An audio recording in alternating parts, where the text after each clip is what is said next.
Today the topic that we are going to cover are some of the verses from the Bible, but before starting the lecture, let us pray. In the name of the Father and of the Son and of the Holy Spirit. Amen. शुक्र करती हूँ आसमानी बाप आज के दिन के लिए जो आपने हमें दिया, जो सीखे तेरी पाक मर्जी के मुताबिक हो. आमीन. Proverbs chapter 3 verses 6 till 10. In all thy ways acknowledge him, and he shall direct thy paths. इमसाल बाप 3 वर्ष 6 से 8. अपनी सब राहों में उसको पहचान और वो तेरी रहनुमाई करेगा. यानी कि हमें हर वक्त हर बात पे खुदा को पहचानना चाहिए और वो हमारी रहनुमाई करेंगे. हर मुसीबत में उसको पुकारना चाहिए ताकि वो हमें जवाब दे सके. Be not wise in thine own eyes, fear the Lord and depart from evil. तू अपनी ही निगाह में दानिशमंद ना बन, खुदा से डर और बदी से किनारा कर.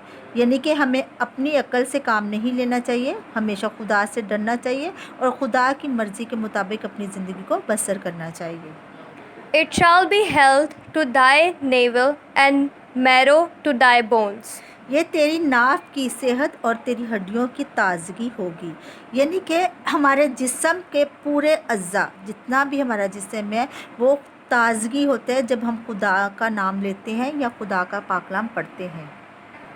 Nehemiah chapter 9 verse 6.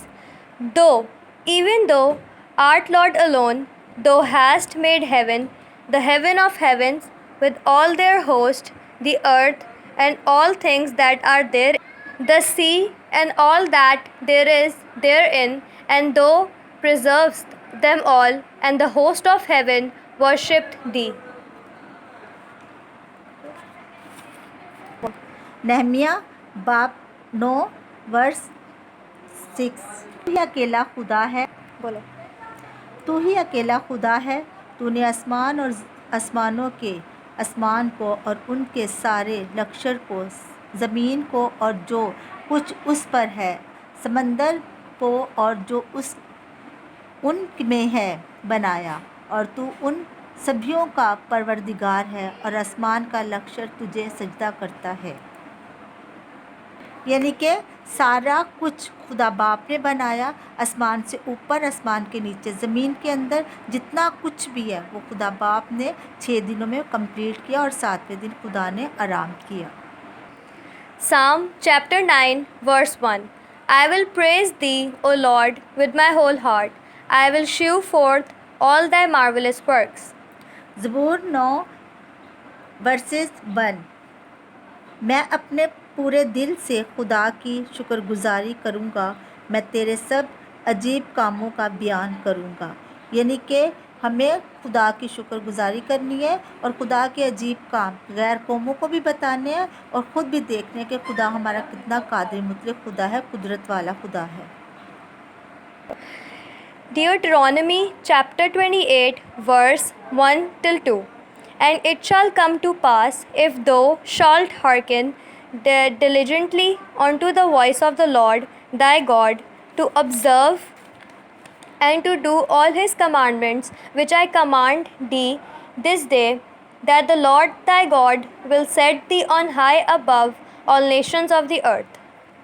इस्तिश्ना बाप 28 आयत 1 से 2 तक.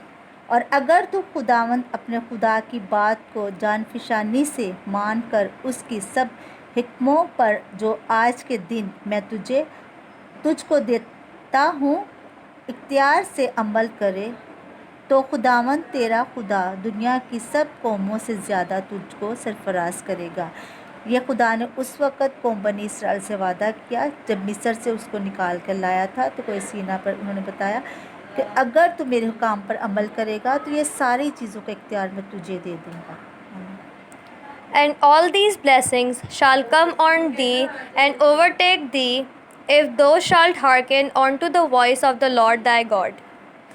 और अगर तू खुदावंद अपने खुदा की बात सुने तो ये सब बरकतें तुझे पर नाज़िल होंगी और तुझे मिल जाएंगी.